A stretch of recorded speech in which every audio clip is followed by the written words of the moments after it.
Hello दोस्तों, तो स्वागत है आप सभी का हमारे YouTube चैनल में। मैं हूं आपका दोस्त CA मैनुद्दीन डगली। आज की इस वीडियो में हम बात करेंगे कि क्या अलग अलग टाइप्स ऑफ बिजनेस एंटिटीज़ आप क्रिएट कर सकते हो अगर आपको अपना बिजनेस स्टार्ट करना है। तो बहुत लोगों को एक क्वेरी होती है कि हमको हमारे फ्रेंड के साथ या हमारे कोई और दोस्त के साथ जिसको हमको हमारा बिजनेस पार्टनर ऐड करना है, लेकिन हमको ये कन्फ्यूजन है कि हमको क्या नॉर्मल पार्टनरशिप करनी चाहिए या पब्लिक लिमिटेड करनी चाहिए या कुछ तो LLP का भी होता है। तो बहुत लोगों को कन्फ्यूजन होता है। तो आज इस वीडियो में हम क्लियर करेंगे कि कैसे कितने टाइप्स की एंटिटीज हो सकती है और उसमें क्या मेजरली डिफरेंसेस हो सकते हैं। तो हम लोग ये वीडियो शुरू करती है।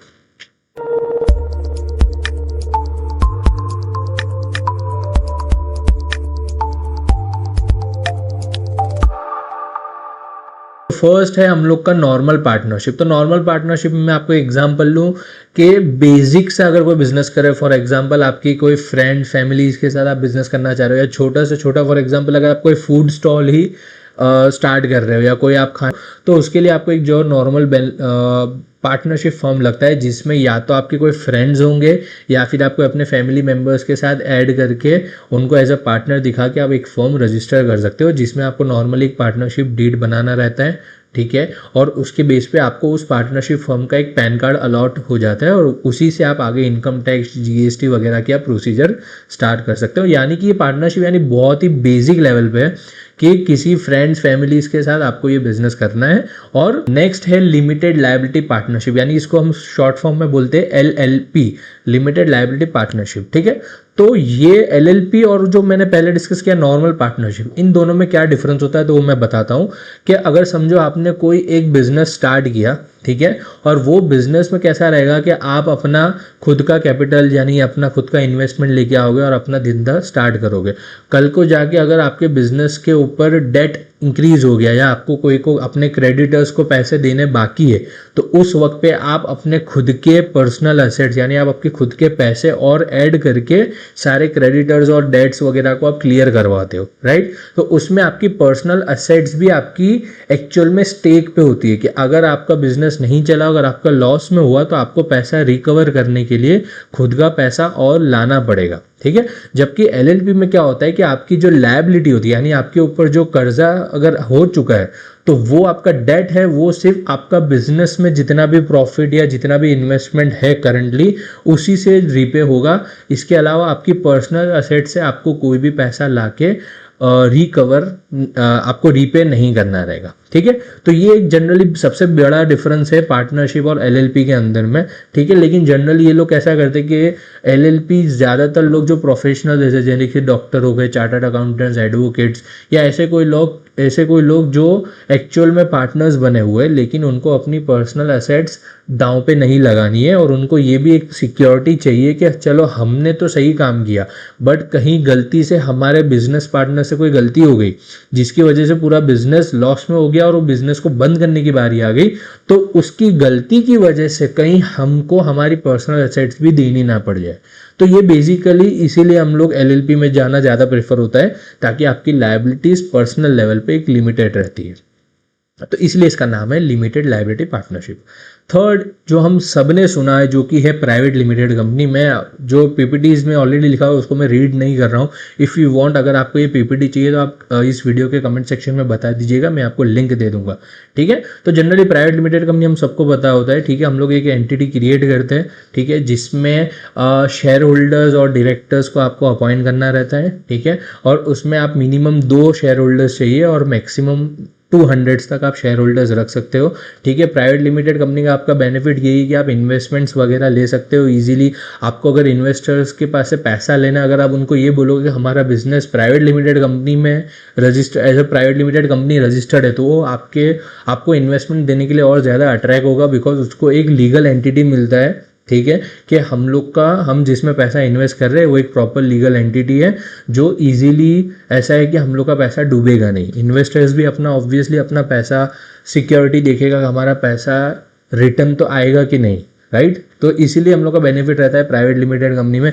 आप लोग ने बहुत सब अभी देखे होंगे वीडियो, शार्क टैंक इंडिया जो चलता है, और भी investment angel investors, venture capitalist जितने भी रहते हैं, वो सब अगर आपको इन्वेस्टमेंट देते हैं तो पहले वो आपकी private limited bare minimum requirement होती है कि आप उसमें अपने इक्विटी शेयर्स इशू करके अपने नए इन्वेस्टर्स को पैसा ले सकते हो नए इन्वेस्टर्स के पास। तो ये आपका बेसिकली प्राइवेट लिमिटेड कंपनी है। अब हम लोग बात करते हैं कि जो पार्टनरशिप जो हमने सबसे पहले डिस्कस किया था उसके प्रोज एंड कॉन्स, यानी उसकी अच्छाई और उसकी बुराई क्या है। तो अच्छाई में सबसे बेस्ट अच्छाई यही है कि आपने आज सोचा कि हमको बिजनेस स्टार्ट करना है फ्रेंड्स एंड फैमिली के साथ मिलके, कल से आप प्रोसीजर स्टार्ट कर दो, विद इन अ वीक आपका डीड भी बन जाएगा, आप पैन कार्ड के लिए अप्लाई कर पाओगे, आपका बिजनेस इमीडिएटली स्टार्ट हो जाएगा। ठीक है। सेकंड बेनिफिट ये कि आपके बिजनेस पे आप ही का खुद का कंट्रोल रहेगा। ठीक है। थर्ड थिंग इज कि कोई ज़्यादा कंप्लायंसेस नहीं है, कुछ भी नहीं है, ना कोई आरओसीज के आपको फॉर्म फाइलिंग करने रहते हैं। ठीक है। आरओसी यानी कि रजिस्टर ऑफ कंपनी, जिसमें आपका एलएलपी और प्राइवेट लिमिटेड वहीं पे रजिस्टर्ड होता है, तो उसके एडिशनल आपको फॉर्म्स वगैरह एवरी ईयर फाइल करने रहते हैं, वो आपका ये प्राइवेट पार्टनरशिप में नहीं रहेगा। और फोर्थ वन जो कि मैंने आपको पहले बताया, आपका अगर आपको एकदम बहुत छोटे लेवल से बिजनेस स्टार्ट करना है और फ्रेंड्स एंड फैमिलीज के साथ स्टार्ट करना है, तो आप एक पार्टनरशिप के फॉर्म में आप बिजनेस स्टार्ट कर सकते हो। ठीक है। और इसकी नेगेटिव साइड जो मैंने आपको ऑलरेडी बताया कि आपकी पर्सनल असेट्स भी रिस्क पे रहेंगे। ठीक है। सेकंड थिंग, कल को अगर आपका बिजनेस बड़ा हो रहा है और आपके पास खुद के पास अपने पैसे अब ज़्यादा नहीं है इन्वेस्ट करने को और आपको बाहर से पैसा लाना है, तो पार्टनरशिप फर्म में आपको कोई भी इन्वेस्टमेंट नहीं देगा अनटिल अनलेस आपका कोई और पहचान वाला है, आपके रिलेटिव्स आपको इन्वेस्टमेंट दे रहे हैं, तो आप उसको अनसिक्योर्ड लोन और सो एंड सो आप करके कुछ भी बता सकते हो, बट आप प्रॉपर इन्वेस्टमेंट के फॉर्म में इक्विटी शेयर्स वगैरह आप इशू नहीं कर पाओगे। ठीक है। और इसमें आपका मिनिमम 2 पार्टनर्स लगते हैं। अगर आपका पार्टनर कोई भी एक, फॉर एग्जांपल अगर वो आपका पार्टनर नहीं रहा या तो उसको अब बिजनेस आपके साथ नहीं करना है, तो आपको अपनी पार्टनरशिप फर्म डिसॉल्व ही करनी पड़ेगी। राइट। तो ये इसके नेगेटिव साइड्स है। अब एलएलपी का क्या बेनिफिट्स है, तो एलएलपी का सिंपली जैसे मैंने आपको पहले बताया कि प्रोफेशनल जिनको अपनी खुद की पर्सनल एसेट्स को सिक्योर करना है और उनको वो ये नहीं चाहते कि हमारे कोई और बिजनेस पार्टनर की गलती की वजह से हमारी पर्सनल एसेट्स भी चली जाए, इसलिए एलएलपी में आना पड़ता है। ठीक है। और इसमें ऐसा है ना कि आपका प्राइवेट लिमिटेड के कंपैरिजन में कम हेडेक रहता है, लेकिन पार्टनरशिप के कंपैरिजन में ज़्यादा रहता है। यानी एलएलपी एक बीच का है कि आपको पार्टनरशिप जो नॉर्मल बनती है उससे थोड़ा आपको ज़्यादा पेपर वर्क करना पड़ेगा, आपको डॉक्यूमेंटेशन मेंटेन करने पड़ेंगे, but compare to private limited company आपको उतने लोअर डॉक्यूमेंटेशन मेंटेन करने रहेंगे। ठीक है। और इसका एक बेनिफिट यही कि है आप लोग जब एलएलपी हो या पार्टनरशिप हो, उसका टैक्स रेट है, इनकम टैक्स रेट है 30%। ठीक है। तो उनका 30% जैसे वो लोग पेमेंट करेंगे, उसके बाद जो भी पैसा बच रहा है टैक्स भरने के बाद, पार्टनरशिप हो या एलएलपी हो, उन दोनों में अगर पार्टनर्स चाहे तो पैसा ले सकते हैं और उनको वापस टैक्स नहीं लगेगा। तो ये एक बेनिफिट भी है पार्टनरशिप का और एलएलपी दोनों का। ठीक है। लेकिन इसमें भी यही रहता है कि एलएलपी में भी आपको मिनिमम 2 पार्टनर्स की ज़रूरत है। अगर फ्यूचर में जाके कोई एक पार्टनर को नहीं करना है आपके साथ बिजनेस, या वो अगर नहीं रहा, तो फिर आपको ये एलएलपी वापस डिसॉल्व करनी पड़ेगी। ठीक है। उसके बाद आता है कि प्राइवेट लिमिटेड स्ट्रक्चर। तो प्राइवेट लिमिटेड स्ट्रक्चर जैसे मैंने आपको बताया कि शेयर होल्डर्स को एक प्रोटेक्शन मिलता है, minimum 2 share holder, maximum 200 share holders रहते हैं। ठीक है। तो उनको अपने पैसे का सिक्योरिटी मिलती है। और सबसे बड़ा बेनिफिट प्राइवेट लिमिटेड कंपनी का है कि अगर आपको इन्वेस्टमेंट रेज करना है, वेंचर कैपिटलिस्ट या फिर एंजल इन्वेस्टर्स, या जैसे आपने शार्क टैंक इंडिया से जो वीडियोस देखे उसमें आपको प्राइवेट लिमिटेड कंपनी ईजिली, अगर आपकी प्राइवेट लिमिटेड कंपनी है तो आपको इन्वेस्टमेंट ईजिली मिल जाएगा।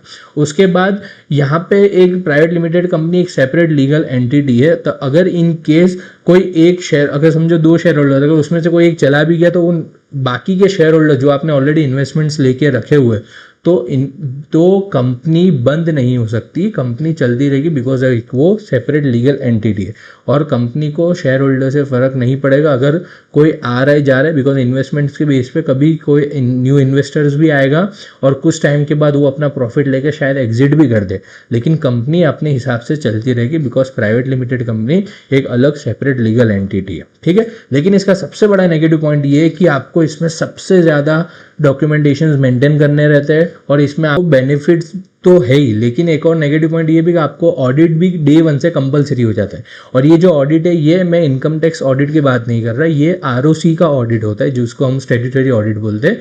तो अगर आपने प्राइवेट लिमिटेड कंपनी ओपन किया है तो डे 1 से आपका टर्नओवर हो या ना हो, आपका बिजनेस चला हो या ना चला हो, लेकिन आपका ऑडिट कंपलसरी होगा आरओसी का, ठीक है। और इनकम टैक्स का ऑडिट वो सेपरेट टर्नओवर के बेस पे आपका होगा, ठीक है। और इसका एक और नेगेटिव पॉइंट ये है ना कि अगर कंपनी ने एक बार टैक्स पे कर दिया और जो पैसा बचा हुआ है कंपनी में, अगर वो शेयर होल्डर्स चाहे कि वो लोग ले ले तो वो एज अ डिविडेंड माना जाएगा और शेयर होल्डर को वापस से जो पैसे उनको मिले उस पैसे पे फिर से उनको टैक्स देना होगा।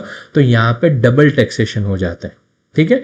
तो ये मैंने थोड़ा आपको टैक्स का पहले ही बता दिया और यहाँ पे मैंने वापस से मेंशन किया है कि पार्टनरशिप हो या एलएलपी हो, उसमें आपको 30% टैक्स लगता है पार्टनरशिप में या एलएलपी में। और जो पैसा बच जाता है वो पार्टनर्स अपना पैसा वापस ले सकते हैं और उन पे वापस कोई टैक्स नहीं लेगा, यानी सिंगल टाइम टैक्स लगेगा जो कि होगा पार्टनरशिप में या तो एलएलपी में। लेकिन प्राइवेट लिमिटेड कंपनी होगा तो प्राइवेट लिमिटेड का जो भी टैक्स रेट होगा 25-30% जो भी रहेगा वो तो पे करने के बाद अगर पैसा बचा हुआ है और शेयर होल्डर चाहते हैं कि हम उसको पैसा निकाल लें तो वो एज अ डिविडेंड माना जाएगा और अगेन उसके ऊपर उनको टैक्स देना पड़ेगा शेयर होल्डर को। तो प्राइवेट लिमिटेड में डबल टैक्सेशन हो रहा है, ठीक है। तो मैंने वापस एक कंपेरेटिव्स बनाया हुआ है कि पार्टनरशिप में ऑलमोस्ट जीरो जैसा आपको हेडेक रहता है, आपको फाइलिंग्स वगैरह डॉक्यूमेंटेशन बहुत मिनिमम रहता है। एलएलपी के अंदर आपको 2 से 3 एनुअल फाइलिंग्स करने रहते जो कि मैंने आपको बताया था कि आपको आरओसी में फाइलिंग करनी रहती है एवरी ईयर। और अगर आपका एलएलपी में 40 लाख का टर्नओवर क्रॉस हुआ है तो आपको आरओसी का यानी स्टैट्यूटरी ऑडिट भी करवाना रहेगा और इनकम टैक्स का अलग से रहेगा, डिपेंड्स ऑन दैट टर्नओवर, ठीक है। और अगर आपका प्राइवेट लिमिटेड कंपनी है तो आपको एवरी ईयर ऑलमोस्ट बहुत सारे आपको फॉर्म्स फाइल करने रहते हैं, जैसे कि अगर आपको बोर्ड मीटिंग्स हो गया, एनुअल जनरल मीटिंग्स, आपको ऑडिट कंपलसरी करवाना रहेगा रिगार्डलेस ऑफ योर साइज। तो ये जनरली पूरा कंपैरिजन हुआ पार्टनरशिप का, एलएलपी का एंड प्राइवेट लिमिटेड का। तो एक थर्ड आता है कि आपके बिजनेस के लिए कौन सा बेनिफिट रहेगा। तो ऑब्वियसली जो मैंने पूरा डिस्कस किया वही एक मैंने यहाँ पे समरी बनाई हुई है, यानी कि वीडियो में ओवरऑल आपको एक अंडरस्टैंडिंग देने की कोशिश की है। ऑब्वियसली अगर आप अपना बिजनेस कौन से लीगल एंटिटीज़ में आपको जाना चाहिए, कौन सा फॉर्मेट में जाना चाहिए, तो इसके लिए मैं आपको ये एडवाइस दूंगा कि आप अपने टैक्स लीगल एडवाइज़र से कंसल्ट करें और एक्चुअल आपके बिजनेस के लिए कौन सा बेनिफिशियल होगा, कौन से प्रोज एंड कॉन्स होंगे, वो समझ के आप अपना बिजनेस शुरू कर सकते हैं। तो होप सो आपको ये वीडियो समझ में आया होगा। अगर आपको इसी तरह के और भी वीडियोस देखने हैं तो हमारे यूट्यूब चैनल को अभी सब्सक्राइब करें। Till then, this is your friend CA Mainuddin Dagli signing of.